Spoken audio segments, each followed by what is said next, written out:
Hello, everyone. I'm Andy. And I'm Sean. And this is the Commander's Brew. This week, back to basics. Sultai.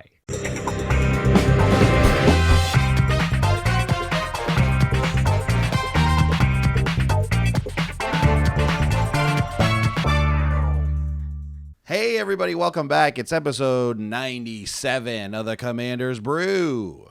What? What? 97. Yeah. A good year. Yeah, good year. It was a very good year. I was in grade... I don't remember. I must have been in grade 10, grade 11? Or as the Americans say, 11th grade or 10th grade. Right. Best picture, The English Patient. Was it really? Yep. Wow. Okay, maybe not so good then. No, I never saw that. I never saw that movie. All I remember is that Seinfeld episode about it. World Series champs, Florida Marlins. Oh, that's the year the Marlins won. Woo! P.U. What a year. What a year. What else? They always look up the price of bread in a year. They looked up the price of bread? Well, isn't that when they said, like, in 1956, the price of bread was this and the price of a car was this? I've never heard the price of bread be used as a marker of anything, but... So, and what do you go? Do you go by the you know what? I no-name bread? I Googled price of bread in 1997, and it gave me one of those paragraphs that say, like, the average income per year, $37,000. Cost of a gallon of gas, $1.22. Average new car, $17,000. Loaf of bread, $1.17. $1.17. That's pretty good. I feel like bread's like $4 now. I regularly get my bread for around $1.50, I think. Really? $1.60. What kind of bread am I getting? I'm getting like bottom of the barrel, terrible no-name bread. That's what I'm getting. Okay. I don't need a fancy bread in my life. I'm good. It's just getting toasted anyways. Well, like it's all getting toasted, so whatever. It's getting toasted. Speaking of things getting toasted, this is the Commander's Brew. We do many segments, one of which is where we roast cards. But the primary focus of this show is we do a budget deck for it. We take a theme, we brew on that theme. It's going to be $50 or less. No card over $5 unless it's gotta be in there. And we're also going to pick a random card to roast for the week. Yeah. And this week, we chose a card. It's from Shadows over Innistrad. It's called Gold Knight Castigator. Sure. So we'll get to that in a second. So keep your eyes peeled for that. But first, let's hear an ad from our sponsor, the Wizard's Tower. Hello. I am a warrior from the plane of Amonkhet. I am a 1/1 with vigilance. Quite frankly, I'm a little bit sick and tired of everybody wishing I was a cat token, just because there's other cats in there. Think of how hurtful that sounds. Hey man, way to go spending your whole life training, going through battles, perfecting your skills as a 1/1, but I wish you were a cat. I know how it is. Listen, I get it, okay? You're from Earth Plane, I think. And I know that most of the complaints coming from there are about me not being a cat. You guys love your cats over there on Earthplane. It's all the internet is about. Whatever the internet is. I got a pen pal. We send postcards back and forth. And it sounds interesting, but like, whatever. We got a cat god and we're not that into cats, alright? So back off like a second. But I will say, though, that Earthplane is great for having wizardtower.com, the Wizard's Tower, a great place to buy Magic singles. If you order singles $15 or more to Canada, you get the shipping for free. That same offer for free shipping applies to the US on orders $10 or more of singles. And you get 3% kickback on your next order. And if you use the coupon code Tower of Brews, you get 5% off your order. I've heard that before, even though it makes no sense to me as someone from Amonkhet, because a lot of those words don't apply. Well, even though we have a Wizard's Tower here on Amonkhet. You know what? It's just the coupon code part. We don't have an internet. As I established, even if other ads for the Wizard's Tower did mention the Wizard's Tower. Anyway, back to training. If I train hard enough, I might become a 2-1. Okay. Yeah, I kind of feel for that guy. He should be a cat token. He probably should, but like, everyone deserves a space, right? To be the best them they can be. It's Oketra's fault. It's not his fault. He's just his what he is. He's training as hard as he can. Yeah, I mean, exactly. But listen, man, that god you got going on, Oketra, that's her fault. That's on her. Yeah, that's on Oketra. Yeah. So yeah, there you go. Oh, you know what? I don't know if we should talk about. I want to talk about something, but I can't. We'll do it after the burns. We'll do the burns first. Okay. Burns first, and then mystery topic next. Yeah. Okay. Okay. So we're this week, as I mentioned earlier, we're burning a Gold Knight Castigator, which is a card from Shadows over Innistrad. It's 2 and 2 red for a creature, an angel with flying and haste. It's a 4/9. This all sounds good. What on earth are we burning this for? If a source would deal damage to you, it deals double that damage to you instead. If a source would deal damage to Golden Knight Castigator, it deals double that damage instead. So yeah, it's what is it, like a 4? It's a 4/5. Functionally, actually? yeah, it's a 4.5 basically, because anything that does 5 points of damage to it will kill it. So it's basically a 4/5 flying haste with a terrible downside. It makes you die quicker. Yeah. Even in Commander, when we have 40 life, it is still way worse. Way worse. Because there's big swingy damage spells going around in Commander. And we can't afford to let someone double up the damage on just us. I know. So as always, the hashtag is #CommandersBurn. We pulled some of our favorite burns for this one. And then we're going to hit you with some of our own, and we're going to tell you who we're going to be burning next week so you can get them tweets in with those Commander's birds of your own. It sounded like you said Commander's birds. Birds? Commander's birds? That's a new segment, Commander's birds. Yeah, where we introduce you to a bird we met. Yeah, we just pick our favorite birds. Or maybe we give you a little report on like a bird we like. Yeah. Like, this one is ravens. What, like not a magic card, just actual birds? Yeah, just like a couple of facts about ravens. You know what? I'd find that very interesting if I came across that on my otherwise like not related topic podcast. They just all of a sudden gave me some bird facts. I'm in. Yeah, right? I'm in on bird facts no matter what. I'm in on just facts. Show me some facts about whatever. Hashtag facts. I'm in a fact-based reality over here. Yeah. Okay, so you want to read this first one? Sure. This one is from Dante at the Notorious IPD. Golden Knight Castigator has a typo in its rules text. It's actually a 4/9 flyer with waste, as in waste of time. Ooh. Flying waste. What is the keyword waste? Waste. Oh boy. Oh man, like I don't know, something with the graveyard probably, like I don't know, you have to discard or something. While this card is in play, you have to pick up all the garbage from all the snacks that are being eaten. Yeah, you hoard the garbage in whatever room you're in. You have to hold on to it. Yeah. That's terrible. I would never play that card. No. Next we have a tweet from @oddmodlin. Hey, Gold Knight Castigator, you're perfect for a backdraft cube. And so that's a huge burn, because if you know about the format, backdraft is when you draft the worst cards, so and then you put together a terrible deck and give it to someone else across the table, and then you get points whenever the deck you've been given that was given to you wins. So when you win, or when that deck loses, the deck that you built. Right. So so if you can turn your pile into a winning deck, points for you. Exactly. And if the deck that you stuck someone with cannot get a win, points for you. Great idea. Fantastic idea. I wanted to include that one because I think it's a great idea for a cube. Yeah. Cool. Yeah. Very cool. If anyone has any cool alternative cubes, hashtag them at us. I saw I wanna recently hear about that some people were talking about how like there aren't really any, and apologies if there are some out there, but someone was saying how like there aren't really any Cube podcasts anymore. Oh, yeah. You know what? I used to listen to one. We cube fairly regularly.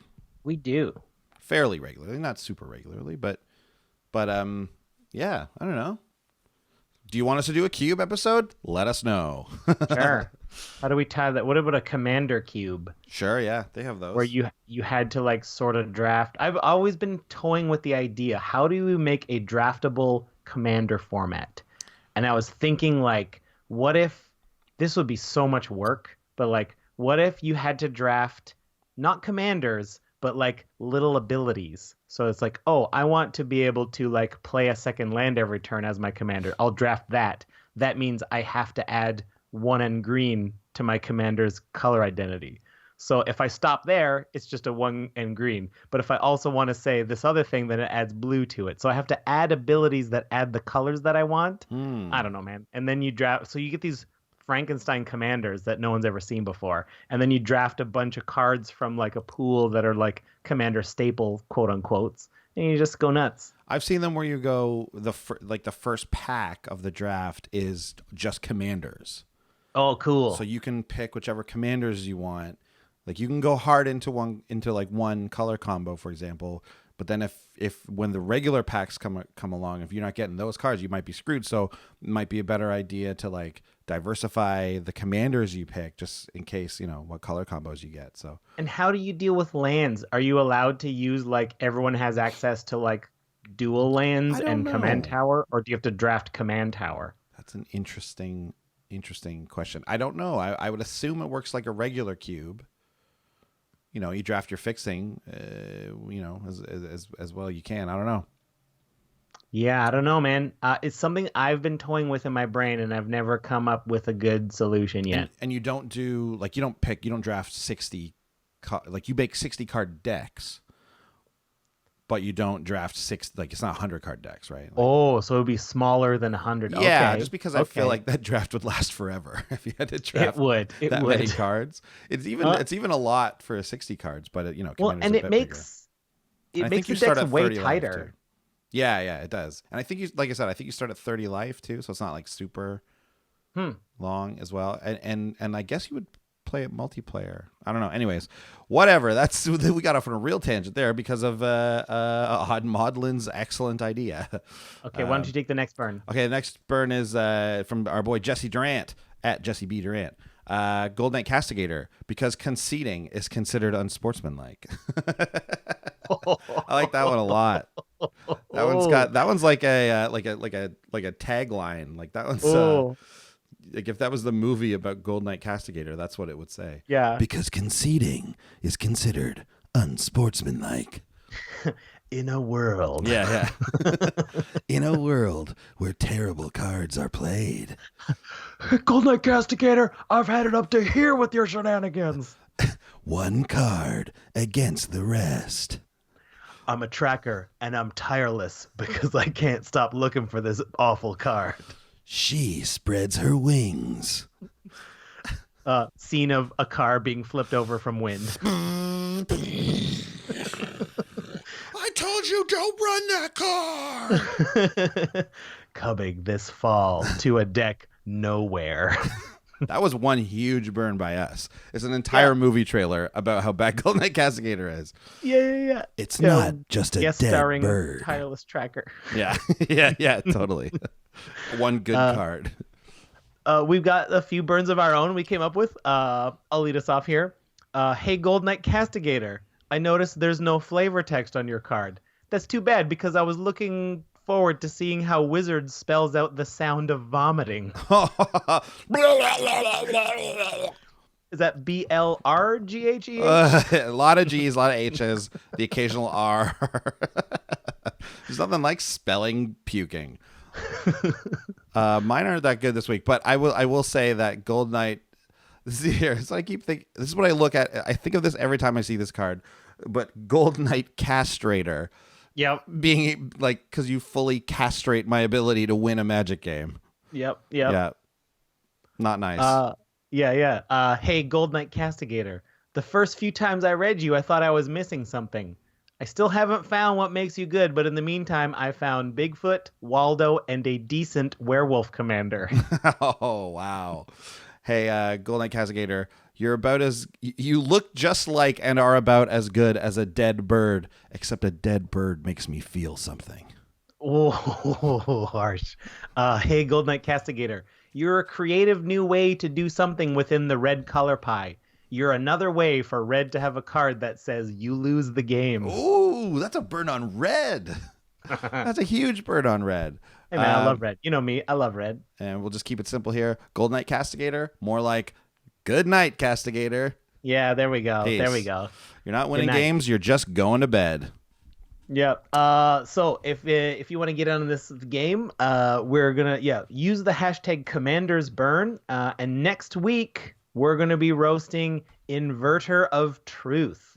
Andy, do you want to read Inverter of Truth? Totally. Inverter of Truth is 2 and 2 black for a 6/6 with the void, meaning this card has no color. It has flying. And it says, when Inverter of Truth enters the battlefield, exile all cards from your library face down, then shuffle all cards from your graveyard into your library. Yeah, so thanks for that recommendation. Actually, that was a recommended burn from Jessica Angel. Mm-hmm. Thank you.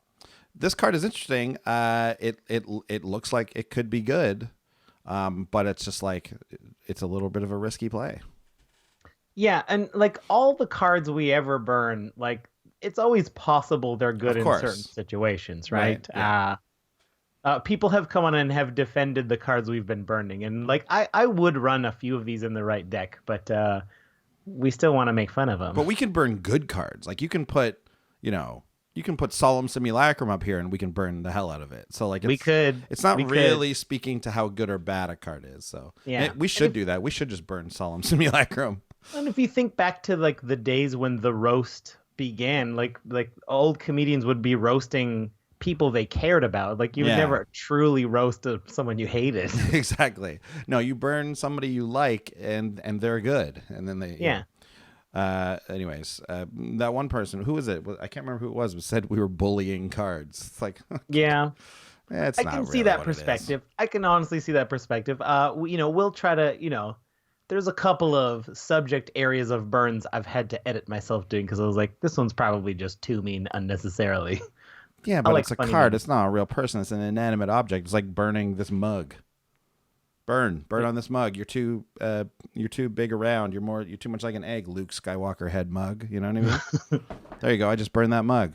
P.S. Cool mug. Thank you. Yes, it's a good mug. Here's what I wanted to talk about real quick. It might not be exactly super quick, but so we've been getting into the online format of Commander that like Wizards is clearly pushing, which is the 1v1. And I wanted to bring it up a little bit because if you've been watching us online at all lately on Twitch, you've probably seen us play this format now. It's 1v1 Commander. It is competitive. It is spiky. It's not our usual jam, right? We are very much into multiplayer Commander, fun, janky games. I mean, you've been listening to this podcast for, however long you've been listening. You probably get that idea from us, right? We're budget brews. We're all about having fun.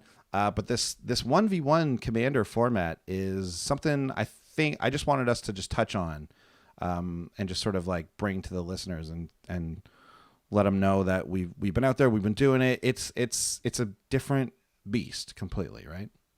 Yeah, which I think it's taken me a little bit of time to get used to it because I've had to really shift my mindset from what I understand Commander to be.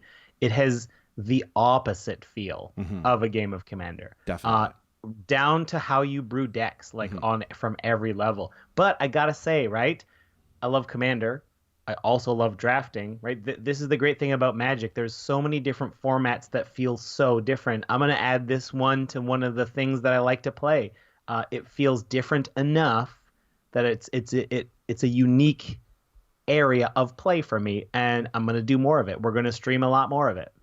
It seems like there's a couple of things that need to get just tweaked before the format really hits its peak. Like I do think that there's the ban list that exists I think there's probably one or two more cards that might need to go on there, because they didn't just stick to the French 1v1 ban list. The other thing is that, like, we've said this several times on the stream too, like, it's not really Commander as we all know it as Commander players. It is not. It's like a different form of it. It's just a new Eternal format, essentially, right? That just kind of borrows its rules from Commander is what it is. Commander to me, much like yourself, much like our friends at Command Zone and Commander, and I think we all sort of tend to agree that Commander is inherently and kind of by definition a multiplayer experience, and should be. It's most fun that way. It's the best way to play it. That's the spirit of the format. Yeah. So this new version, this 1v1, it's not to say 1v1 isn't necessarily Commander, but it uses a Commander. It's a different game, but it's there's value there, man. It's fun if you are into that style of play, and maybe if you don't. If Commander is something you enjoy and you've been looking for something to do online, I'd suggest trying it out, because there are some like low cost decks you can build out there that are still going to be competitive. I think you're still going to have some fun with it. I don't know. It's fun. And here's the thing. I think it's good for our format in the like original Commander. I think it's good for it because we're going to see, I think eventually, things like, well, we know there's a super vintage league. We know there's the super standard league. We know there's all types of online events surrounding modern and all that. Well, this is a chance for like Commander to enter the fray, kind of, because it's so hard to do multiplayer online that it kind of is inevitable that Wizards would support a 1v1 Commander, some version of that they could police, kind of. So I don't know. I think it merits some play in there for Commander players. You might actually end up liking it a bit more than you think. Yeah, agreed. If you do want to dive in, though, just understand it's way more competitive than maybe you're expecting. Right? Yeah, it's not for fun. Like, it's not like casual, and it is for fun. It is for fun. It's not casual. Right. Like you don't expect to cast many things that cost 4 or more. That's true. It's not battle cruiser Magic. No, tends not to be. And like I said, I think there are still a few things to be tweaked as far as like cards go to make some other strategies viable. So hopefully that'll happen, and we might see I don't know. We might see some differences there. But anyway, just wanted to touch on it because we've been playing it. And if you're on twitch.tv/commandersbrew, you can see us play that. We still draft as well on top of that. And of course, we still do Brew and Brawls, even though last week it was a busy week, I guess. It just got away from us. Like, what happened? Combustion? Was it because of combustion? Yeah. So there was a local improv festival in Toronto, which kept me super busy. Mm-hmm. And this is the week Andy was coming back to Toronto. So like moving, unpacking, settling and all that stuff.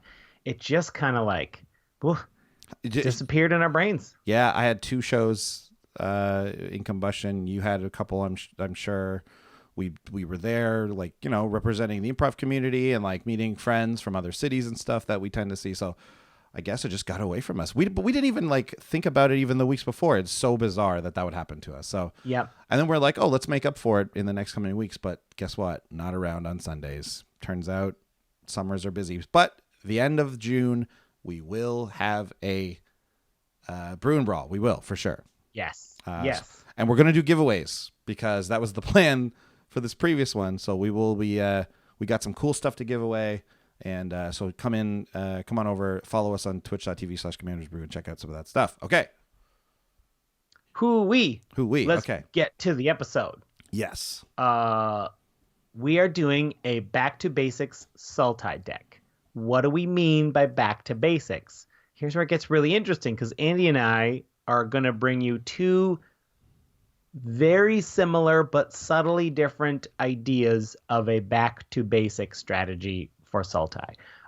Ultimately, this is going to be a deck that relies on good cards that generate their own value.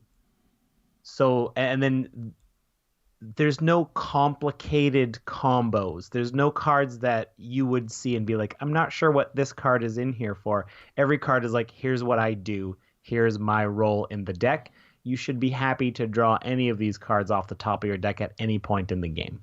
Yeah, it's about fundamentals, right? So, just to speak about it, so like the way the deck was built is that we started from things you need in a commander deck: ramp, draw,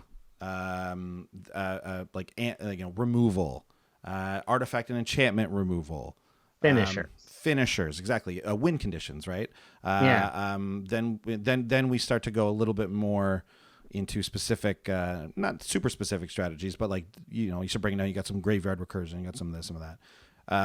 But really, it's those basics. It's those basic things that you need to have.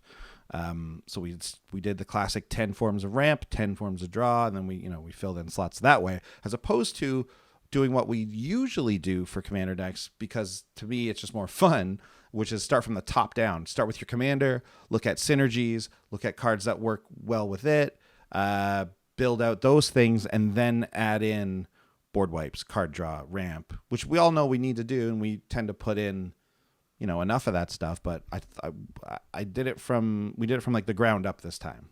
Yeah. And I think this kind of deck, there are great cards in here. This deck will do some work. It does things, albeit on a fair level, right? It's not going to do any infinite combos. No. But there is some subtle things you can do if you're experienced. But this kind of deck is ideal for that pal who maybe knows a little bit about Magic, maybe used to play but never played Commander before. This is the perfect approach for that kind of deck, because it's not a pushover deck. It's not a bad deck by any means, but it's very straightforward. It's very linear. Every card, it's obvious what every card is in there for. Yeah, it's so that was your idea of it, and my idea was that, but kind of different. Very similar though, like Sean was saying. So yeah, the way we differ in our takes on this is I'm viewing this deck as a basic, back to basics deck that is Sultai, whereas Andy is a minor flip where you're looking at it like here's what Sultai wants to do on a basic level. Yeah. And here's a deck for that. Exactly. Yeah, that's true. That's right? Exactly what it is. That's exactly what happened. So we just flipped those two things when we each were thinking about it. So, the way we are brewing these days is like one person will put down the deck, the other person will add what they do, like kind of half and half, and then we kind of tweak as we go. So, but I think we ended up with something that fits both needs and both sort of ideas perfectly. Yeah.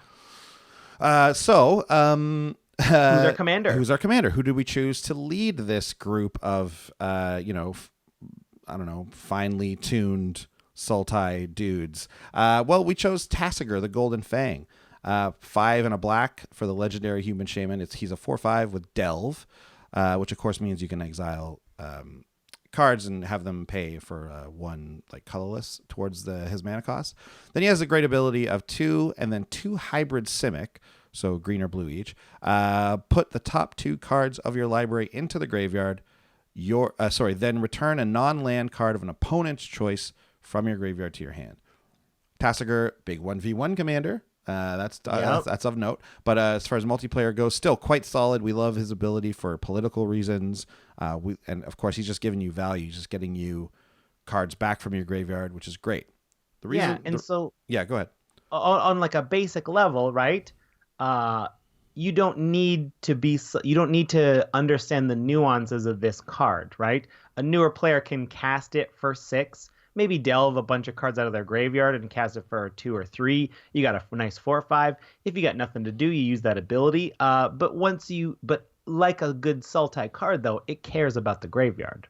Sultai wants the graveyard. Yeah. So when talking about back to basics, we're going to cover the basic needs of a commander deck. Sultai has, each guild, wedge, shard, whatever, will have their own little things that they also care about. And Sultai's obviously, his graveyard's a big a big one for them. Black, green, blue, all cards that like to put cards in the graveyard or pull them out and so on. So anyways, Tasigur is just a solid all-around commander.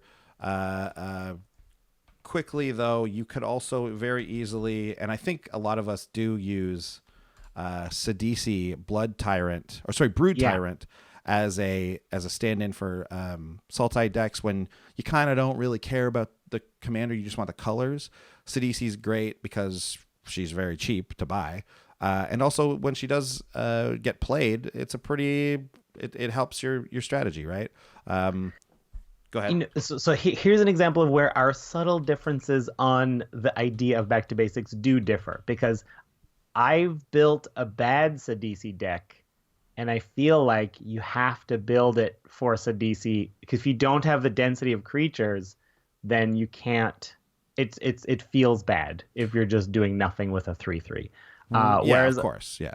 Right. So whereas Tasigur doesn't ask you to brew anything, you could brew around it, but you don't need to. The things that naturally happen in Magic make Tasigur better anyway. Oh, absolutely. Tasigur is the best choice, I would say, in general, especially if you're not building around commander synergies, like the commander synergy on the Mimeoplasm, for example, is something you are going to want to build around. It's a great commander. And generally, you can probably still use the Mimeoplasm as a decent commander, but yeah, building around it, you really amp up their power. But anyways, let's get into the categories of cards that we started with and that we built with for this back to basics deck. Great. And then just real quick, the overall game plan of this kind of deck is just play our cards and use our mana, right? We want to be using mana and doing things. And let's get more mana and things to do by talking about some ramp and some draw spells. Yeah. Here's some just solid cards that do this. I'm going to talk about Coiling Oracle. Green, blue, Snake Elf Druid, 1/1. When Coiling Oracle enters the battlefield, reveal the top card of your library. If it's a land card, put it onto the battlefield. Otherwise, put it into your hand. So it's like either ramp or draw, whatever it happens to be. So it kind of rides that line. That's why. But great card. A newer player looks at this as yep, I know what this does. If I have 2 mana, I can cast this early. Great. I'm moving. We're going. Also I forgot to say one more thing. A lot of people like our show because we tend to find weird new cards, budget stuff. To sub in on your decks or whatever, or that sort of thing, right? This is a back to basics list, so it's like Sean is saying, like if a new player were to sit down and look at this, he's going to know everything. So that's going to be the kind of the theme of this. But it's good to look back and see these cards and go like, oh. I actually took that out because I didn't think it was as, you can get caught up in synergy sometimes. So I just want to say that is truly what you're going to see here. Is you're going to see some cool basics. But anyways, let's keep going forward here. This is a newer card that I think is just awesome. I think it just goes in just about every green deck. It's Life Crafter's Bestiary. It's 3 colorless for an artifact. At the beginning of your upkeep, scry 1. Then whenever you cast a creature spell, you may pay green. If you do, draw a card. Great. I love this card. Love this card. Even if you're not able to spend the green, scrying every turn is a useful ability. Absolutely. Yep. Next up is a card that does have a bit of variance, right? We're aiming for less variance cards, but this one probably has more. Prime Speaker Zagana, 2, green, green, blue, blue. Legendary Merfolk Wizard, 1/1. Prime Speaker Zagana enters the battlefield with X +1/+1 counters on it, where X is the greatest power among other creatures you control. Mm-hmm. When Prime Speaker Zagana enters the battlefield, draw cards equal to its power. So you're going to draw some cards, but you have to have another creature, hopefully a big one, on the board. Here, this is where the variance shows up. So there are very few examples of cards that have this kind of scale, but Prime Speaker Zagana is worthwhile because it's in the Sultai color family, specifically Simic, and the floor isn't. I guess the floor is pretty bad. The floor is no 1. other creatures. The floor is you draw 1 card. Well, that's not true. Well, you draw 0 if you got no other cards, right? No. You always draw 1. Do you? Yep. It says greatest power among other creatures. Yeah, You control. that's the number of +1/+1 counters on it. Oh, But under and that, then it says, you you draw cards equal equal to its her power. Yeah. Yeah, so you'll always draw one off of it. That's bad. Also, it's not even true. The floor on this card is finding it on the street, not knowing what magic is, Right. Being completely dumbfounded as to what this card could be, what these symbols could mean, what these words mean even. Yeah, these are like Zagana. What is that? Then art, what is she? It says she's a merfolk wizard. Explain to me what a merfolk is, that sort of thing. Yep. So then you look at the bottom and you see the art is by William Murray. So you look him up on Facebook, maybe.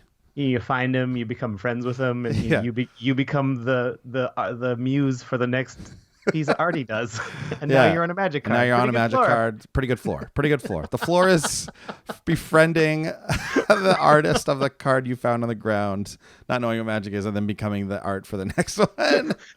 Oh man, this explanation That's a good floor. gains a chapter. I love it. Oh man, that's great.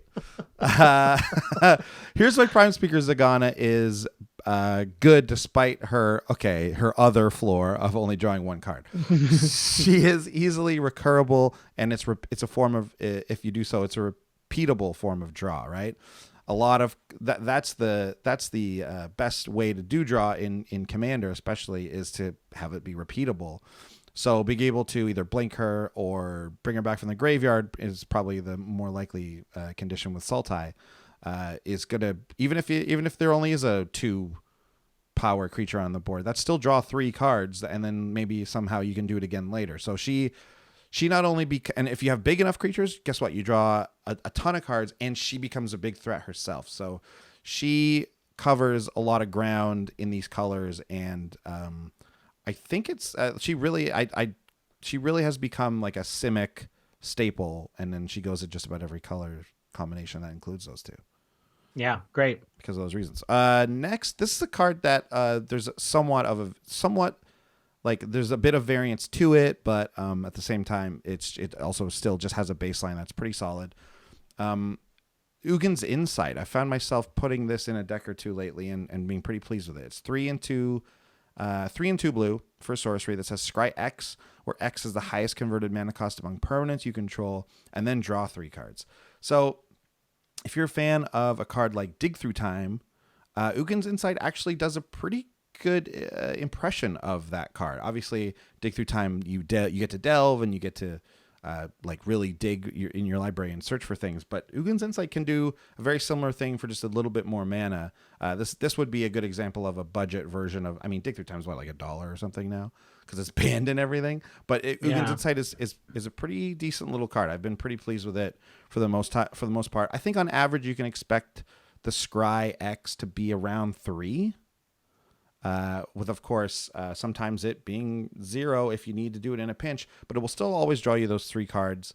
The downside, of course, of this card being the real downside is that you do it once, and that's probably it. Now we have Tasigur, so we can get a card like this back if we want, but it's all right. It's a decent card draw spell that can sometimes dig you to a big thing you need, and that goes in any blue deck. Yeah, I just wanted to touch on for a moment. This is another reason, like this back to basics style deck is another reason why Tasigur is so good as our commander, because it doesn't matter what our opponents give us back. Everything we have is good on its own. Yes. Right? Whereas if you brewed very synergistically, they could figure out well, you don't need any more of this piece of your strategy, so I'll give you back more of those useless pieces now for you. Whereas here it's cool, you want to give me a Coiling Oracle? I'll take it. Right? Mm-hmm. You want to give me an Ugin's Insight? I'll take it. It doesn't matter what you give me back. I'm going to use it. Yeah, absolutely. Speaking of insight, recurring insight. This is a 4 blue sorcery. Draw cards equal to the number of cards in target opponent's hand, and it has rebound. So you're going to do this again on your next upkeep. So man, whenever is there not someone with at least 5 cards in their hand? Yeah. That would only be if someone is running a dedicated hand disruption discard deck. If that guy's at the table, sure, that makes this card worse. But this card will probably get you 4 or 5 cards once, and maybe you've tapped out to do it, but the next turn you're going to get 4 or 5 again because it rebounds, but you'll have all your mana for it this time. Yeah, the big strike against recurring insight is that it's not an instant. we'd love it to be an instant, but the fact that you just get it for free next turn also kind of makes up for that a little bit. So this is a very good draw spell though. This can often draw you 10 to 15 cards. Like it's crazy. Yeah, like I will trade off instant for sorcery speed to be able to draw 10 cards. That seems like a fair price to pay for an extra 5 cards. Yeah, exactly. And like I said, it's a one-time use. However, it's not because of rebound. It gets exiled in between that state. Like it rebounds, it goes into exile, then you play it again. But then it goes back in your graveyard. Like it's not exiled after that. So just keep that in mind. Right. So yeah, that's some ramp. That's some draw. Obviously, blue and green are the best colors for these two things, and we have access to them. So like, we could have listed 1,000 cards here that are great for this, but these are ones that we like, especially when it comes to budget brewing. Next is answers, and answers can come in the form of creature removal, artifact and enchantment removal, things like this, right? Counter spells as well. You gotta be able to cover multiple situations. Exactly, right? And this is the next category we looked at when building this deck from the ground up, like I said. And let's get to this first one here. This is a great one. Yeah, this is Reclamation Sage. 2 and a green, Elf Shaman, 2/1. When Reclamation Sage enters the battlefield, you may destroy target artifact or enchantment. Great. Simple card, you know what it does. You're probably going to easily know what the best target for it is. And if they want to give it back to you on a Tasker activation, we're happy to get it. Yeah, it's on the creature being a big part of the appeal to this card, because creatures, again, bounceable, very easy to reanimate them from the graveyard and that sort of thing. So obviously there's your value. And they chump, they can block, they can attack. This is perfect, right? Great. Reclamation Sage, pretty much a staple when it comes to green, I'd say. If you're talking about green-black, another staple would probably be, Putrefy. Where is it? Oh, I missed it. Okay, Putrefy, yeah. It is a 1 black-green instant that says destroy target artifact or creature. It can't be regenerated. The best thing about Putrefy is that you get to choose the ability. So this is this is a modal card, essentially. You pick one of the two modes of it, right? Those types of cards are so much better than they look in Commander. Usually this one's really great because it's 2 excellent removal options. But like any of the charms, I mean, we'll get to it later, but anything that's modal is usually pretty worth it, even if it is a one-time effect. Yep. We also have Sever the Bloodline in the deck. 3 and a black for a sorcery that exiles target creature and all other creatures with the same name as that creature. And it can flash back for 5 black. So exiling creatures is always better than destroying because some things are indestructible and we don't want them to go to the graveyard. And this has the added bonus of if there happens to be a token player out there, this becomes a very obvious move, but it doesn't need to. It's just an easy answer to a difficult creature. Also, don't forget that across players this works, right? That's true. So if you're playing at someone and they have a couple, Avenger of Zendikars or some indestructible creature, Sever the Bloodline will take out each one of those. It's great. It's great for when people have a clone party, right? They like to clone. Like we had a game when I was in LA where 3 of us had Avacyn, the big one, the indestructible Avacyn. Yeah. 3 of us had Avacyn, so a Sever the Bloodline would have done a lot of work in that game. Right. Similar to Sever the Bloodline, a bit more cheaper in cost and a bit more flexible in its use, with the downside is Reality Shift. 1 and a blue for an instant. It's exile target creature. Its controller manifests the top card of his or her library. I've been big on this card as of late. I've seen some pretty serious work that this card can do. Exiling at instant speed, and the downside is that they get a 2/2 manifested creature. Now, obviously, if you manifest a actual creature card, you can flip it over for its converted mana or for its mana cost. But think about it, if the player has 30 or so creatures, that's basically a 70% shot that you're not going to hit a creature. That Reality Shift just does that. It turns their best creature, who might be attacking you or something, into a 2/2 that has no Yep. abilities, right? So Great. that risk is pretty small. And even still, even if they do flip over a decent creature from their deck, hopefully you've used reality shift on some actual huge threat that is very difficult to remove, right? Right. Reality shift is great at getting rid of Animars, you know what I mean? Things like that, different commanders, all that kind of stuff. Yeah, and if you think about it, 2 mana is like very little for that ability. Yeah, very little. And Like, should that ability be in blue anyways? Maybe not. Yeah.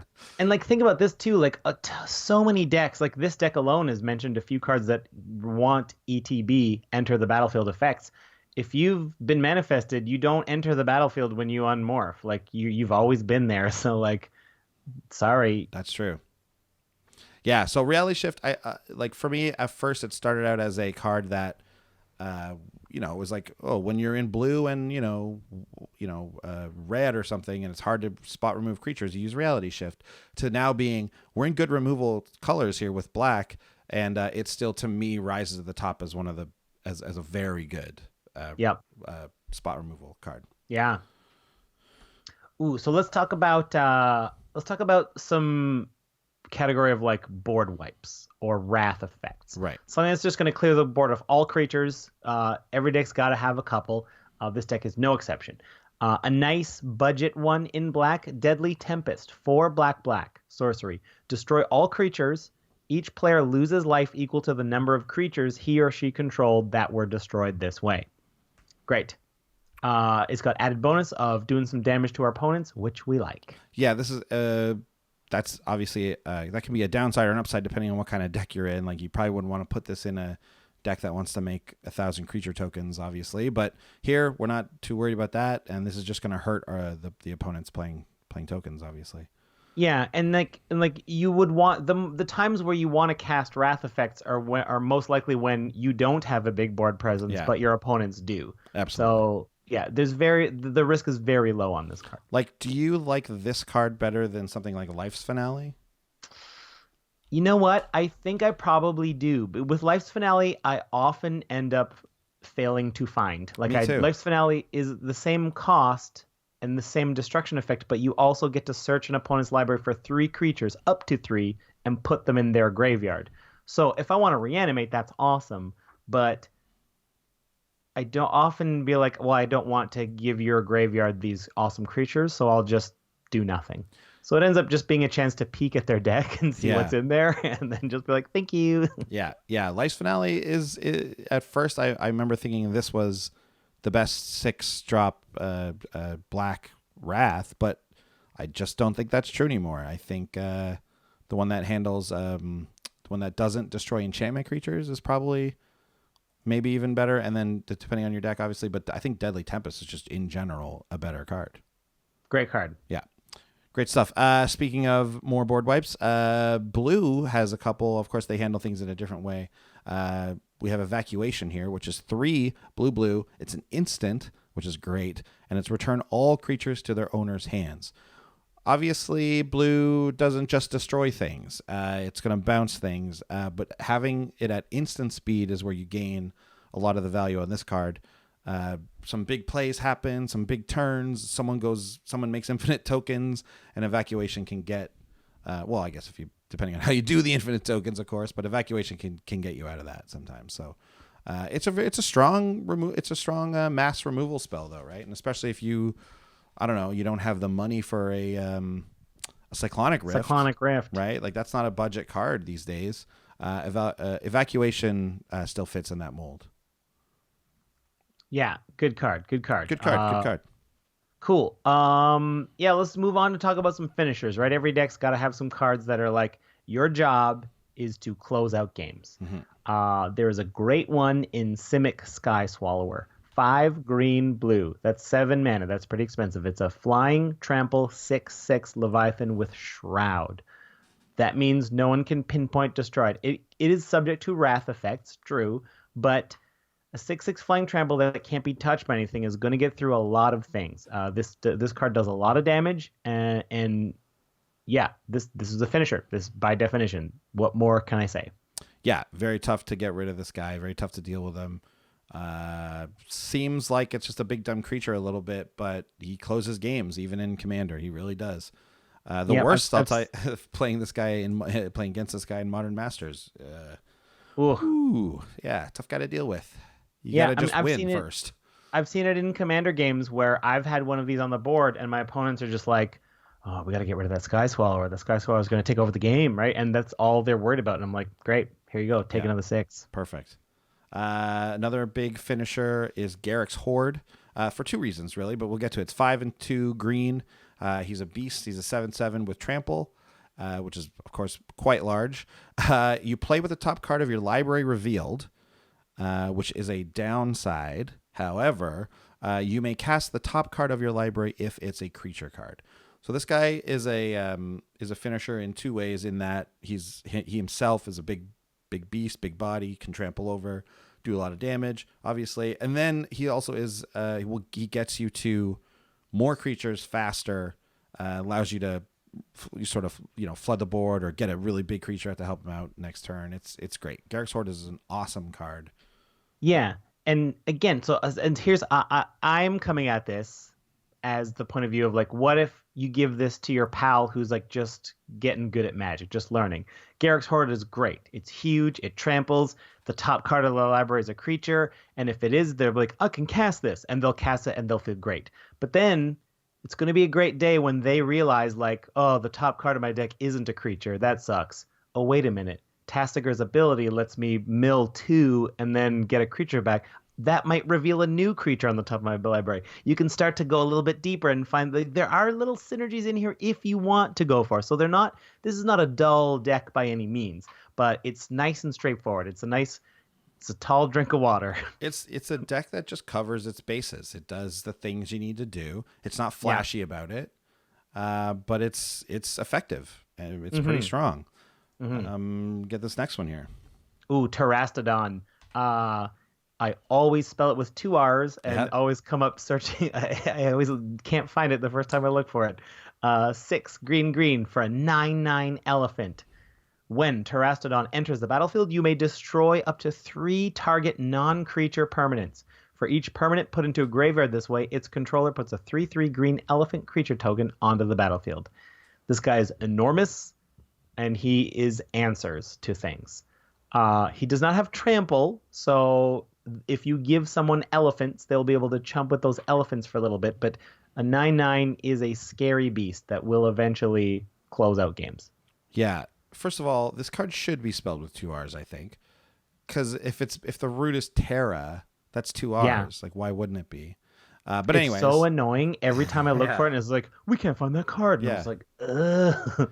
But also new players with Terastodon. This is a fun card to have for new players. I remember when I was first starting to play Magic, we played with Sean's Cube and Terastodon was in there, and I remember being like, oh, but like, why would I want to destroy things and give him creatures? Like, that's not good. And then you learn like, oh, wait, I can even destroy my own things and get those creatures. So that's a fun moment for new players to figure things like that out. Also then to just realize that, hey, destroying a Soul Ring is worth giving him a 3/3, right? You're still up on that. That's a fine transaction. So this is a great card for that. It teaches while just being super fun and flashy to play, right? Yeah. So this is we do have some Sultai specific things because this is the Sultai Back to Basics episode, and this one is even more specific in that it's on theme because it's a finisher also. But also it works especially well with Tassiger, and that card is. I'm thinking of. Oh, you didn't put that one in there. I thought you did. Never mind. Okay, Sean, you read Villainous Wealth, and I'll pull up this other one. Yeah, you get your next one ready. Yeah. Okay, yeah. So Villainous Wealth. Here's another example where there's a little bit more variance here. This is not, but it is straightforward, right? So X, black, green, blue. This is Sultai through and through. Like, only Sultai gets this card. Target opponent exiles the top X cards of his or her library. You may cast any number of non-land cards with converted mana cost X or less from among them without paying their mana cost. The only reason I say this isn't immediately straightforward is because I think it is a mistake to cast this for anything less than like 6 or 7. So as a newer player might think like, oh, I'll just cast it for 4 and get a little bit. It's like you probably get nothing with that. Like it's very easy to whiff. I want to make sure I cast this for at least 7 or more to just at least hit 1 or 2 things with reliability. Yeah, this is obviously this is just a Sultai card. It's the Sultai colors are in it, but it's a good spot of value, right? And it can also win you the game, so it's really good. It's too flashy. It's too fun. It's so like this card is an exciting card no matter what happens. Yeah, a lot of these cards are put in here because of their straight value, their excellent plays for their mana cost. Yeah, Villainous Wealth is it's fun. Heck, I brewed a whole deck around this card only. Just like I only want to cast this card. That's so the whole many point. people do, right? Yeah, so many it's people so do. fun. Yeah, Butler has a Villainous Wealth deck, and it's great fun to play with. Yeah, there is a secret downside to it though, where like if you tune it, that you hit nothing.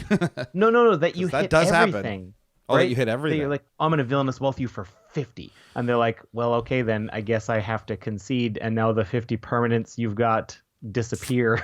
So, that's interesting. Yeah, me, right. So like you kind of like.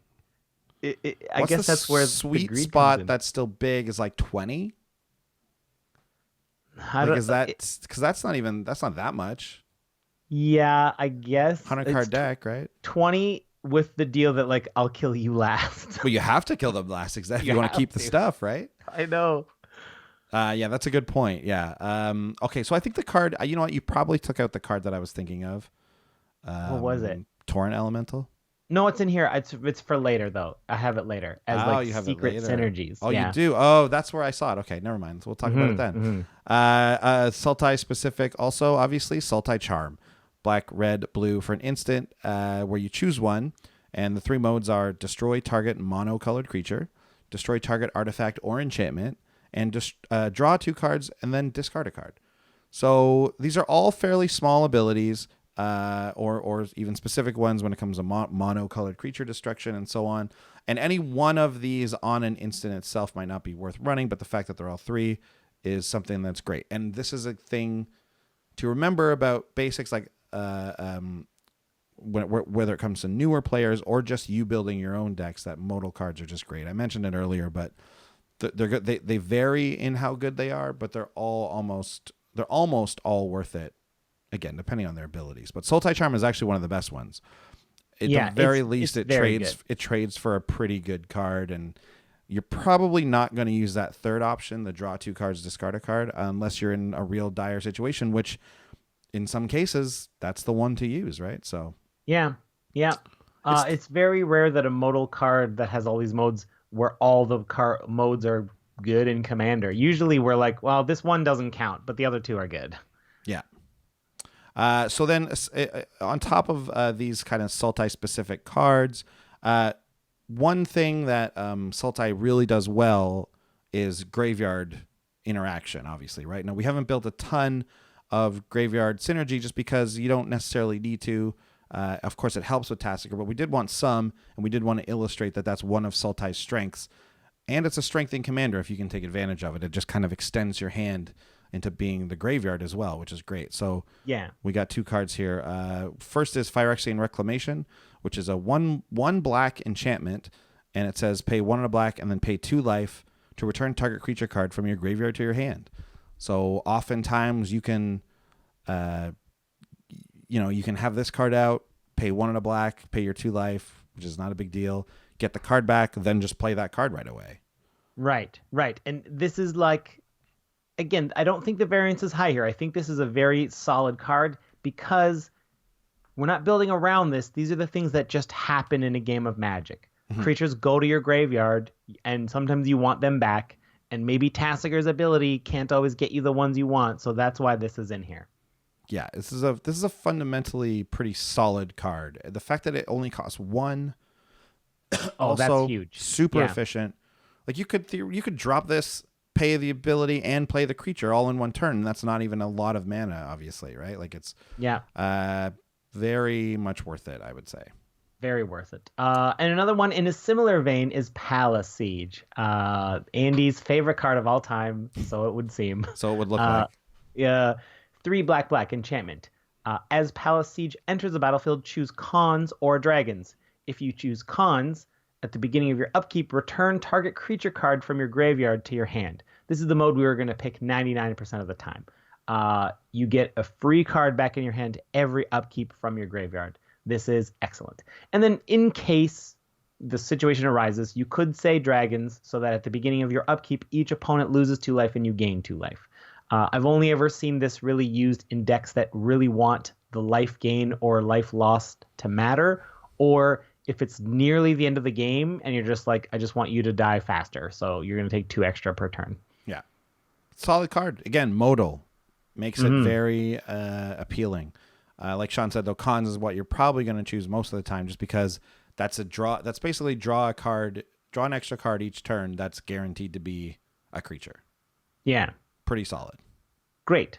So now, okay, so we've talked about all this stuff. So now let's talk about some cards that are indeed solid cards, but they are synergistic without paying the price of being less solid. Does that make sense? I was talking my thought out as I was saying it. So sometimes we put in synergistic cards, but we sacrifice their like reliability for that. These cards are also reliable, but they also have bonus synergies. They're already doing things we want to do, but they also are synergistic. So this is the one I jumped the gun on. It's Torrent Elemental. It's 4 and a blue for a creature, an elemental. It's a 3/5. It's flying. And it says, whenever Torrent Elemental attacks, tap all creatures defending player controls. So this is, if you were to stop there, this is a solid finisher, right? Yeah. You get to swing your whole team in. The whole team's going to get tapped, and you're going to do massive damage. Right. Great. But it also has the ability 3 and then 2 hybrid Golgari, so black-green. Put Torrent Elemental from exile onto the battlefield tapped. Activate this ability only anytime you would cast a sorcery. So obviously this works with our commander in that if this card gets delved away, it's kind of good because we just get to pay it's converted mana cost. It still only costs 5, which is the mana cost of Torrent Elemental. We can put that right into play and then have it ready for next turn if someone tries to exile it or whatever. Like, this is a card that we can recur very easily because of the synergy with our commander, but is just also in general, like Sean said, a closer that's going to win you games. Torrent Elemental is, I think, a very underrated card in Commander. I think so too. It's because you have to be. Its color identity is Sultai. Yeah, exactly. It's only playable in obviously Sultai or 4 or 5 color decks, whatever. But solid. So let's talk about a draw spell that has bonus synergy. Fact or fiction. 3 blue. Instant. Reveal the top 5 cards of your library. An opponent separates those cards into 2 piles. Put 1 pile into your hand, the other pile into your graveyard. That's the key part. The cards you don't take are going to your graveyard, which can then serve to help delve another cast of Tasigur to make that cheaper. Or with one of your recursion type of spells, you may be able to get it back that way. As a beginner player, though, it's just good card draw. You're going to take your favorite pile. But you can start to see that it has above and beyond synergistic bonuses. It really does. It is an excellent draw spell that, even for its one-time ability, is fully worth it in Commander decks. Mm-hmm. Fully worth it. And after that, we have Forbidden Alchemy. 2 and a blue for an instant that says, look at the top 4 cards of your library and put 1 of them into your hand, rest into your graveyard, and then it has flashback for 6 and a black. This is one that is just card selection while also fueling your graveyard, obviously. Like we said, we don't have a ton of these cards in here, but this one is a standout one that you are going to want to run. Yeah, like 3 mana, pick the best card off the top of your 4 cards is a good draw spell. We're happy to run it, but the fact that they go to the graveyard is just bonus. Yeah, and it goes without saying that when you're running any kind of graveyard strategy or a card like Tasigur, that's just helping. Like, it's not just throwing those cards away. You're fueling another strategy or another part of your game with that, obviously. Mm-hmm. Cool. So yeah, that's it. That's what a built from the ground up, back to basics, kind of simple yet effective Sultai deck does. This is not a type of episode we usually do on this show. This is Maybe this sort of like efficient 1v1 playing we've been doing a bit lately has kind of bled over into this, but Oh, maybe. I never thought of that.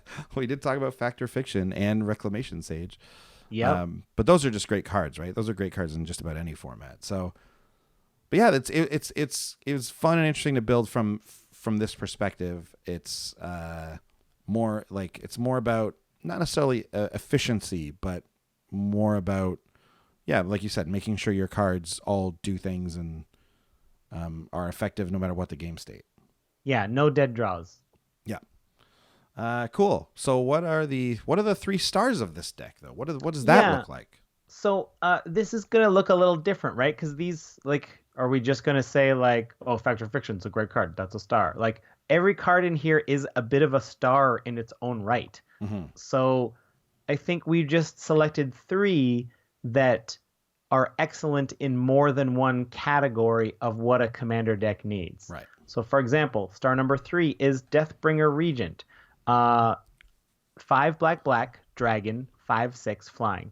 When Deathbringer Regent enters the battlefield, if you cast it from your hand and there are 5 or more other creatures on the battlefield, destroy all other creatures.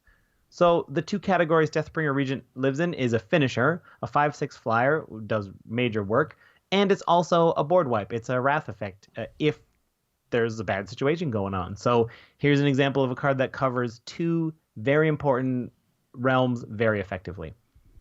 The number 2 star of this deck is Steel Hellkite. 6 generic for an artifact creature, dragon. It's 5/5. It's flying. Has 2 great abilities. The first ability is pay 2 colorless. Steel Hellkite gets +1/+0 until end of turn. Sorry, that's 2 generic actually. So Steel Hellkite gets, so it has fire breathing for 2 generic mana each, and then it has pay X, destroy each non-land permanent with converted mana cost X whose controller was dealt combat damage by Steel Hellkite this turn. Activate this ability only once each turn. So this falls in the categories of a finisher in that it's a big 5/5 flyer, and also it just has multiple answers. Sometimes it can be the one artifact that you need to destroy. So you hit them, you pay 3, and then you destroy their, whatever it is. Also, this can act as a pseudo board wipe a lot of the times, right? You see a lot of 4 drops out there, or there's a lot of tokens. You can pay 0 for the tokens, and Steel Hellkite just gets rid of them. And same thing goes for whatever else. And so Hellkite is this excellent toolboxy card all in one. He has in that you just need to hit him. You just need to hit the player first, and then you can go. Yeah. And then the first star of the deck that we're putting in here is a good old classic value card, Sphinx of Uthun. 5 blue, flying, 5/6. A lot of 5-powered flyers here in the 3-star section, right? Yeah, what does that tell you?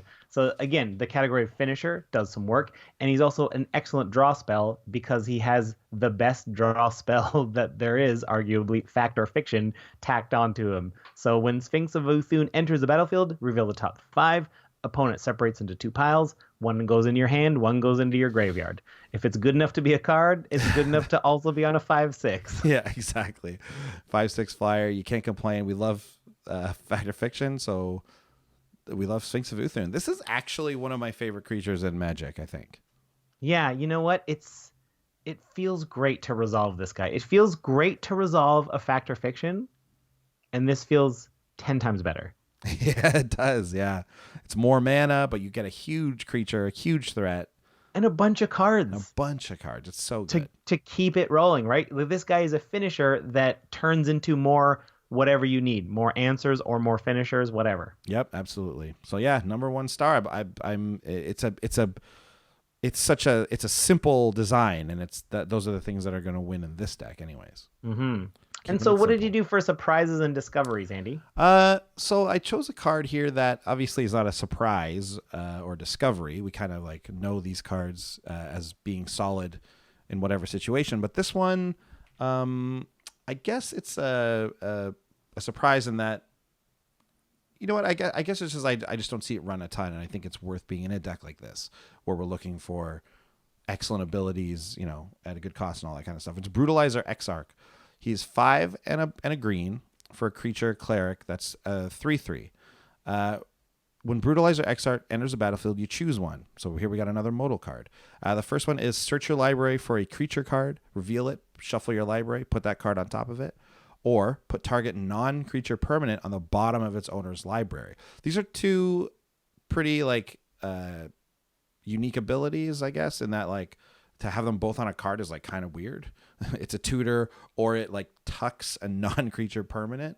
But these are two awesome abilities. I remember when I first started playing Commander, I'd see people including like Worldly Tutor on their lists, right? It's like, oh, that card is expensive. I can't afford that card. Or other creature tutors would be expensive. Court of Calling was expensive, I remember, and things like that. Well, Brutalizer Exarch is a creature. Obviously, you pay 6. It's quite a bit. But it's a creature that is recurable, bounceable, and everything that does Worldly Tutor. So I think it's just awesome. You search up your best creature, but you can also deal with an enchantment that's giving you problems, or an artifact or something like that. So it's really, really solid. Love this card. Yeah, great. Cool. So that's the deck, basically. We got to do the budget report still, but before we do, we want to talk about the Wizard's Tower. Great store, great Magic store to get singles online. Also, one thing now that we now have T-shirts, and I can confirm that they got a shipment of shirts. So now the next time you roll into a GP and you see the Wizard's Tower there, you can walk up to them and be like, hey, I want to buy one of them Commander's Brew T-shirts. You can see, if you're watching YouTube, you can see Andy holding it up right now. Looks cool. The next Wizard's Tower will be at GP Las Vegas, as will we, June 14th to 19th. After that, they'll be at GP Toronto, the 21st to the 23rd in July. Then in September, GP Washington. Then in November, GP Atlanta. Those are the places to get them shirts. They're good. I'm not just saying this because there are shirts, but like these are good shirts. I really love the color. Yeah. We made sure Sean picked this great color for these. Like, we both looked at stuff, but we spend a lot of time. Listen, as improvisers, we are in the business of getting shirts, because every improv festival you go to, they give you a shirt. Because every improv festival you get into, you gotta wear a shirt. You gotta wear a shirt, right? And so I've seen, like, we made sure to pick a good brand that's comfortable. Like, I've got experience wearing shirts, so like this is a good shirt. It's a nice shirt. Yeah, see for yourself at GP Vegas, the Wizard's Tower. There you go. I will say this. You mentioned GP Toronto. Unfortunately, I'm not going to be able to make it to GP Toronto. Oh, no. Confirmed. Tragedy. Yeah, it's rough. It's my brother-in-law's wedding, so I will be in Prince Edward Island that weekend. But wishing everybody who goes to GP Toronto a fantastic time. And of course, Sean will be there, and some of our I'll be there. Other pals. I'm sure Alster will be there. Butler will be there. You guys can get some good games going. Yeah. Play in my honor. We will. And then we wish you luck at GPPEI. GPPEI, which is mostly just me playing against lobsters. They're good at holding the cards. They're just not good at letting them go at the right time. Yeah. Come on, Pinchy, let it go. Come on, play it. You would counter this. You have to counter this. You tapped mana. Yeah, you can't just leave it. Come on. Yeah. Okay. So that's great. Yeah. Wizard's Tower. Use the coupon code Tower of Brews when you're ordering singles. Mm-hmm. All right. Let's get to the budget report. This is where we take all of the cards and we measure it against a base monetary index. Just good old solid gold standard, right? Classic, can't go wrong, basic way to measure currency. Yeah. I don't think they still use the gold standard, though. I don't think so, yeah. Anyway, I don't know much about economics, but I know money. I don't know much about economics. But I know the gold standard. Any Aaron Neville fans out there is picking up on that? I guarantee. Easier question: who is not an Aaron Neville fan? Hey, listen, tell us if you're not an Aaron Neville fan. I expect 2 tweets. Tell me if you don't like Neville. Okay. Okay, budget report. The whole deck comes in at like a shade under $50, Ooh. $49.88. And no surprise, like a lot of staple cards are a little pricier. They're in the $2 to $3 range because they're such good staples. Yeah. Most expensive card, Sol Ring. We know Sol Ring, that's up to $3 already. It just was reprinted and it's back up to $3. Man, they can't keep this card down. No. That's what happens when you're one of the best cards ever printed in Magic. I guess, right?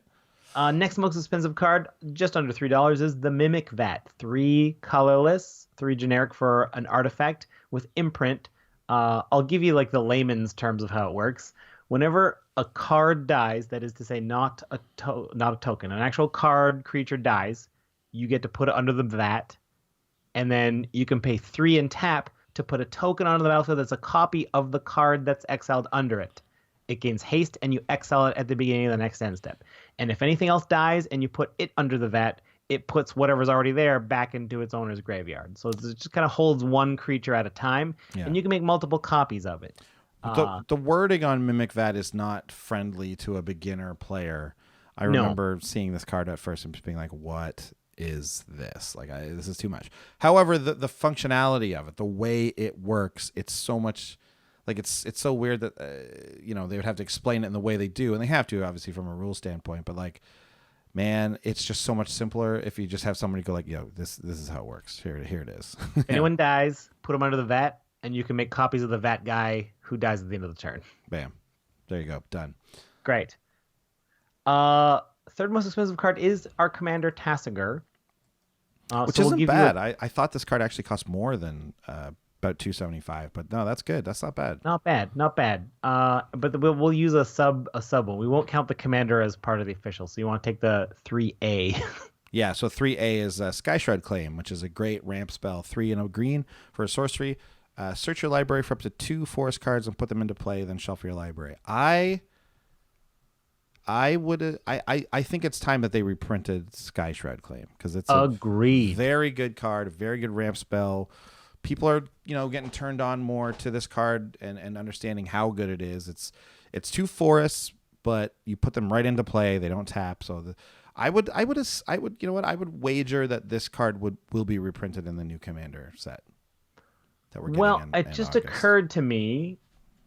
Did you hear the announcement? They've just announced a Commander Anthology. That's right. I meant to talk about that too at the beginning. Yes. Such Commander a dense Anthology. episode. Dense episode. And so, is it in the Frailise deck? I'm gonna look it up.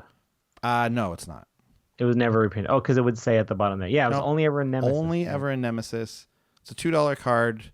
Again, this is another card I thought was kind of more expensive than $2, honestly. But it's a great card. It's to me it's approaching like Kodama's Reach and Cultivate level of must include. Well, I think for sure, because this puts 2 forests into play and they're untapped. Yeah. So it basically you could kind of look at this like it only costed you 2 mana to ramp by 2. Yeah, exactly. It's great. It's just solid. You can cast a Sky Shroud Claim and like a Rampant Growth in the same turn. Great. On turn 4, obviously. Yeah. Great card. Yeah, get them. I think it's great. That's it. Well, what a journey. What a journey we went on. Yes. Yeah, we did. A real basic journey. Yeah, but I think sometimes I do tend to get a little bit too cute with things. Mm-hmm. I will go synergistic and all these cards work together. And I do find often that I'm just like, man, I'm only drawing 1/2 of this like strategy, right? Like either only the ramp or only the targets or whatever it is. Yeah. So I don't have a lot of decks like this. I think I would like to brew up a deck that's just, and that's what this is. Every card is going to be good. Just spend your mana, player cards. You're going to have a good time. Yeah, we tend to get caught up in synergy and theme and stuff, which is fun, and I love that. I don't think that's a bad thing to get caught up in. I think it's a great fun. It's kind of the reason why we started the podcast in the first place, so it's good. But it is nice to have this like palette cleanser of a deck almost, where you just pay attention to fundamentals and all this. And and I am confident, 100% confident, that this is still going to be a very fun deck to play, because you will always have. Essentially, you'll always have a relevant card in your hand. You'll always have some relevant things to do, whether it's, attacks, blocks, whether it's destroying something, making decisions. To me, Magic is all about decision points. So I love it when cards lend to that. So I think that this deck does that completely. Yeah. So let us know what you think here. We're thinking that this could be a new sub series. We'll do back to basics on other shards or guilds or wedges in the future. Yeah, let us know what you think of those. And if you have any votes for the next back to basics kind of shell you'd like us to hit, let us know on Twitter. We're not going to do it in the next couple of weeks. It'll be a little while before we come back to it, but we'll keep it in mind. Yeah, especially if people liked it, we'll definitely come back to it. I will also say that if this is the type of thing you'd like to look into it a bit more, on MTG Canada right now, where Sean and I regularly write articles about Commander. Sean's just finishing up his partner series where he builds half of a deck with one of the partners. I just started a series where I just go through the shard and wedge colors and just give them a quick review for Commander. The commanders of those colors. No, not the commanders. Cards. Oh, nice. Nice. It's a heavy undertaking. Although, you know what? There's not as many as you'd think. Doing Abzan, I think there's only 16 true Abzan cards in the game. Which is way less than I would have thought. There's a couple of exceptions and activated abilities and things like that, which I don't really get into necessarily. Yeah, it's so there's I just did Bant, and there's 32 Bant cards. Yeah, so it's not like it's 1,000 cards or anything, but it is a lot. But if you want to go there for a quick view and see what's around, then yeah, check out mtgcanada.com. Do you know what's another article series there that's fun? Is you can do puzzles. Yes, those are great. I do them every time. Yeah, they're called Possibility sometimes. Storm. Yeah, and it's just it's a puzzle setup where it's here's the board, here's what you got to do, and the puzzles are ranked as I believe it's common or uncommon or rare, which just tells you how hard it is. Yeah, totally. There was one a while ago, right? I spent a good hour just being okay, it's not that. It can't be that. Oh, okay, it's this. Okay, wait, it can't be that. Just trying to figure it out. I eventually got basically correct, but I was one thing wrong. Anyways. I know. But it makes you a bit of a better Magic player because it makes you think of ways of oh, right, there's a lot of really sideways ways to use cards that almost never come up, but it's good to know what they are, and those are the things that puzzles always use. Yeah. Puzzles are never just cast this card on attack, right? It's ooh, sacrifice your own creature, use this on your own thing, which mills yourself, which reveals this. It's great. I love it. Those were sometimes my favorite things about the Duels of the Planeswalker decks. Or decks, apps and so on, right? They would have little puzzles that you have to figure out. They were so awesome. Yeah. They're by Alex Wolf. Great stuff over there. Cool. All right. Well, that does it for this episode. Oh, so we didn't talk about the Commander Anthology. There's not that much to say about it, really. Aside, this is a long episode, hey? Yeah. Just quickly touching on it, and then it's a reprint of 4 Commander decks, and I don't know. One of them is Kalia. Kalia is nice, but the other ones, I own all the other ones. I'm not going to get it. It's true. Yeah. Seems like a nice collector piece. You get those cool spin down counters. Mm-hmm. And I guess if you don't own some of those decks, it might be worth it. But I think it's what a lot of people are saying. It's if you want a board game version of Commander, right? I bet you this is great because I bet you these decks are, I bet you 4 of them, they play really well together. Yeah. I think that's probably why they picked them. Anyways, there you go. But we'll be back with a Commander interview just after this. Otherwise, we'll see you guys next week. Bye. Bye.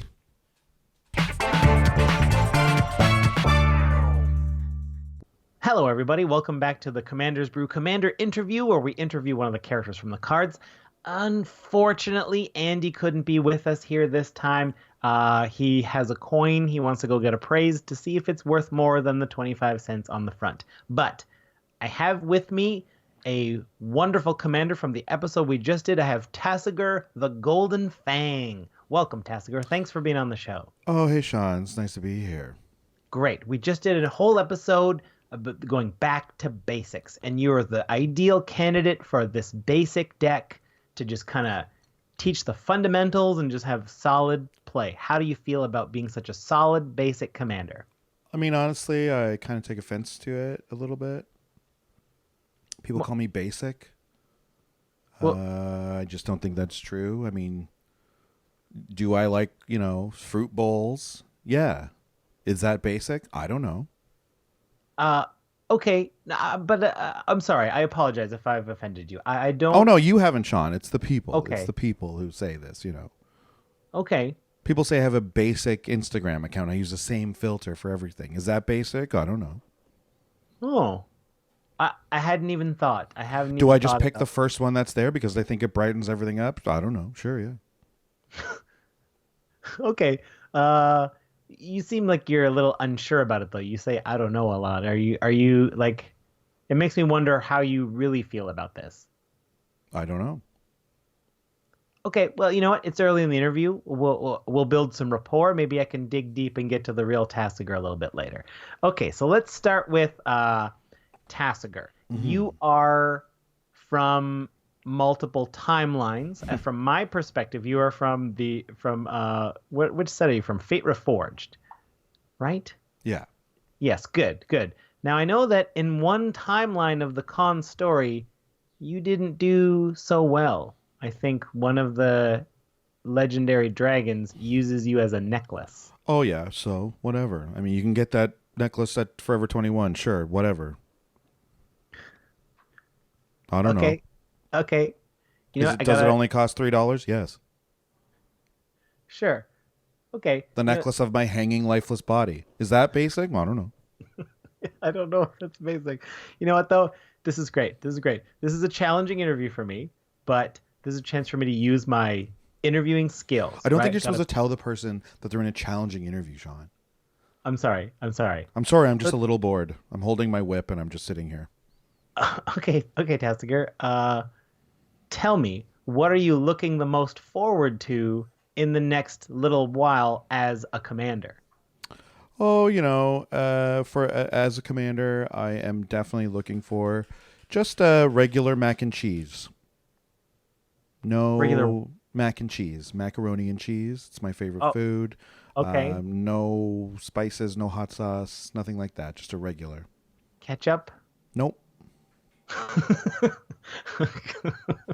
Just a nice mild cheddar in there.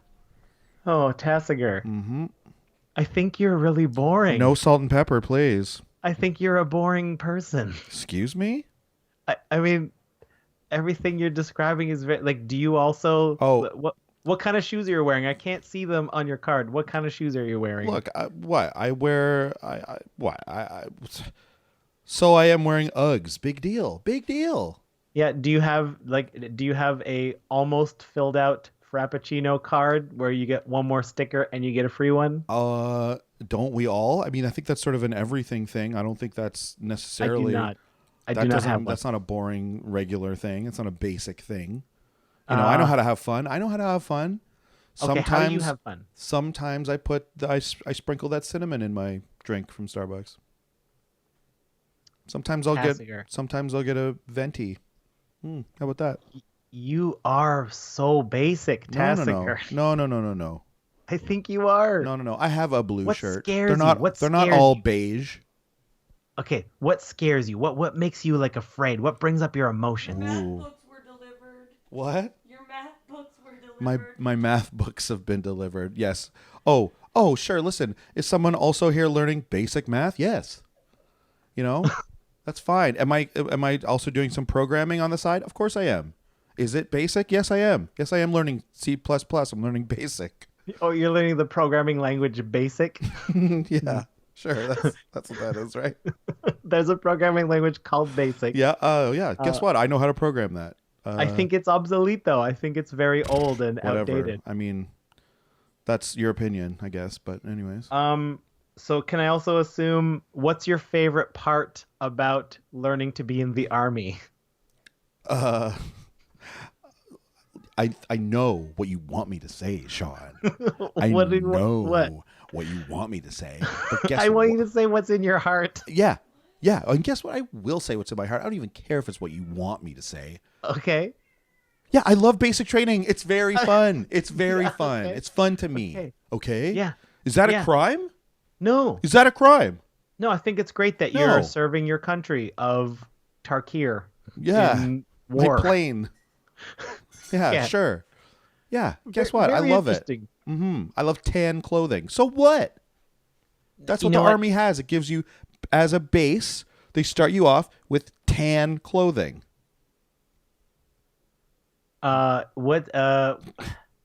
Great. I don't even know what to ask you anymore because I feel like you're not like it's too basic. As a base interview, this isn't great.